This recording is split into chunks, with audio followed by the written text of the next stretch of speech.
ആനന്ദ്, ഞാൻ പെരുമ്പാവൂർ താമസിക്കുന്നു. ആനന്ദ്. മോശയുടെ തൗറാത്തിൽ ഇസ്ലാം വിശ്വസിക്കുന്നു എന്നാണ് ഞാൻ മനസ്സിലാക്കിയത്. മോശയുടെ തൗറാത്തിൽ ഈ ഫറോയെ കുറിച്ച് എന്ത് പറയുന്നു, അല്ലെങ്കിൽ ഇസ്ലാം കാഴ്ചപ്പാട് ഇസ്ലാമിന് ഫറോവിനെ കുറിച്ച് അതിൽ പറഞ്ഞേക്കുന്നത് എങ്ങനെയാണെന്ന് അറിയാനായിട്ടാണ് താല്പര്യപ്പെടുന്നത്.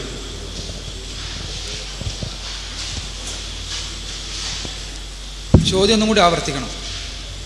അതിൻ്റെ 5 മിനിറ്റ് കൊടുക്കുക.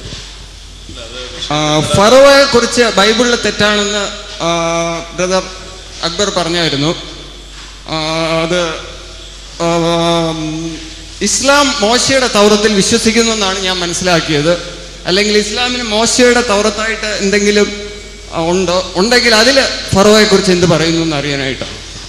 സുഹൃത്തിൻ്റെ ചോദ്യം, ഇസ്ലാം മോശയുടെ തൗറാത്തിൽ വിശ്വസിക്കുന്നു എന്നാണ് സുഹൃത്ത് മനസ്സിലാക്കിയത്. അത് ഫറോവയെ കുറിച്ച് ബൈബിളിൽ പറയുന്നതിൽ അബദ്ധമുണ്ടെന്ന് ഞാൻ പറഞ്ഞു. അതിനെക്കുറിച്ച് ഇസ്ലാം എന്ത് പറയുന്നു, ഖുർആൻ എന്ത് പറയുന്നു എന്നാണല്ലോ അല്ലേ.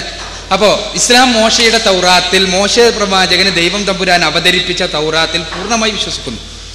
പക്ഷെ ആ തൗറാത്ത് ഇന്ന് ഉപലബ്ധമല്ല. അതേത് തൗറാത്താണ്? ഖുർആൻ പറയുന്ന 5-ാം അധ്യായം സൂറത്തുൽ മാഇദയിലെ 44-ാമത്തെ വചനത്തിൽ ഇന്നാ അൻസൽന തൗറാത്ത് ഫീഹാ ഹുദൻ വ നൂറുൻ.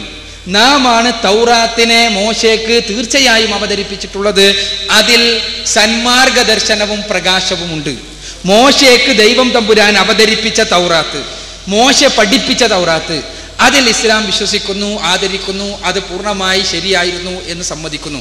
പക്ഷെ അതിൽ പലതും കടത്തിക്കൂട്ടിയ രീതിയിലാണ് ഇന്ന് ലഭ്യമായിട്ടുള്ളത്. ഞാനിവിടെ സൂചിപ്പിച്ചു, സ്ഥാപിച്ചു. അതിന് സുഹൃത്തിൻ്റെ ചോദ്യം, ഇസ്ലാം ഫറോവയെ കുറിച്ച് എന്ത് പറയുന്നു? അത്ഭുതകരം. പരിശുദ്ധ ഖുർആനിന്റെ ദൈവികതയ്ക്കുള്ള കൃത്യമായൊരു തെളിവായി കൂടി ഇത് നിലകൊള്ളുകയാണ്. ഞാൻ പറഞ്ഞു, അബ്രഹാം പ്രവാചകന്റെ കാലഘട്ടത്തിലുള്ള ഈജിപ്തിലെ രാജാവിനെ കുറിച്ച് ബൈബിൾ ഫറോവ എന്ന് വിളിക്കുന്നു. അത് ചരിത്രത്തിനെതിരാണ്, ചരിത്രത്തിൽ ലഭിച്ചിട്ടുള്ള തെളിവുകൾക്കെതിരാണ്.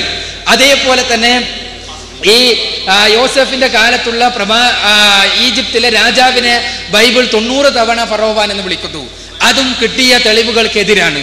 മോശയുടെ കാലത്തിന് തൊട്ടു മുമ്പാണ് ഫറോവ എന്ന പദപ്രയോഗം വന്നത്. ഖുർആനിൽ ഫറോവ എന്നതിന് തത്തുല്യമായിട്ടുള്ള പദപ്രയോഗം ഫിർഔൻ എന്നാണ്.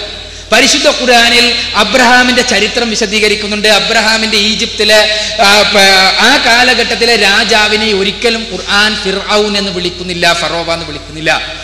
അതേപോലെ തന്നെ യോസഫിന്റെ കാലഘട്ടത്തെ ചരിത്രം വളരെ കുറച്ച് വിശദമായി തന്നെ ഖുർആൻ വിശദീകരിക്കുന്നുണ്ട്. ഖുർആന്റെ 12-ാമത്തെ അധ്യായം തന്നെ സൂറത്ത് യൂസുഫാണ്. ആ സൂറത്ത് യൂസുഫിൽ ഒരല്പം വിശദമായി തന്നെ ഖുർആൻ വിശദീകരിക്കുന്നുണ്ട് യോസഫിന്റെ കാലത്തെ ചരിത്രം. അവിടെയും ആ രാജാവിനെ ഖുർആൻ ഫിർഔൻ എന്ന് വിളിക്കുന്നില്ല, ഫറോവ എന്ന് വിളിക്കുന്നില്ല. മറിച്ച് ഖുർആൻ മോശയുടെ കാലഘട്ടത്തിലെ രാജാവിനെ മാത്രമേ ഫിർഔൻ എന്ന് വിളിക്കുന്നുള്ളൂ. ഖുർആൻ കൃത്യമാണ്, സത്യസന്ധമാണ്, ദൈവികമാണ് എന്നതിന് പല തെളിവുകളിൽ ഒന്നായി ബൈബിളിന്റെ ദൈവികതയ്ക്ക് എതിരെയുള്ള തെളിവ് ഖുർആനിന്റെ ദൈവികതയ്ക്ക് അനുകൂലമായ തെളിവായി മാറുന്നത് നമ്മൾ കാണുകയാണ്. വിഷയാധിഷ്ഠിതമല്ല എങ്കിലും ചോദിച്ചപ്പോൾ ഞാൻ ഉത്തരം പറഞ്ഞതാണ്. എല്ലാം വിഷയാധിഷ്ഠിതമല്ലാതെ പറഞ്ഞിട്ട് തള്ളിക്കളയുക ഒരു രീതിയാണ് ഈ ഭാഗത്ത് നിന്ന് സ്വീകരിച്ചത് എന്ന് നിങ്ങൾ പറയരുതല്ലോ എന്ന് കരുതിക്കൊണ്ട് പറഞ്ഞതാണ്. ഇവിടെ ഖുർആൻ കൃത്യമായി ആ പദപ്രയോഗം ഉന്നയിക്കുന്നു എന്നുള്ളതാണ് ആ ഖുർആന്റെ സവിശേഷത. ഖുർആൻ ബൈബിളിൽ നിന്ന് കോപ്പി അടിച്ച് എഴുതിയതാണ് എന്ന് വളരെ ഭംഗിധരേണ പറഞ്ഞു പോയി ചില സുഹൃത്തുക്കൾ. അതിനെതിരെ കൂടിയാണ് ഈ തെളിവ്. ഖുർആനിൽ ബൈബിളിലുള്ള ഈ തരത്തിലുള്ള യാതൊരു അബദ്ധവും കടന്നുകൂടിയിട്ടില്ല. അത് കോപ്പി അടിച്ചതായിരുന്നെങ്കിൽ ഇത്തരം അബദ്ധങ്ങൾ ഖുർആനിൽ ഉണ്ടാകേണ്ടിയിരുന്നു. നിങ്ങൾ പഠിക്കുക എന്ന് സൂചിപ്പിക്കട്ടെ.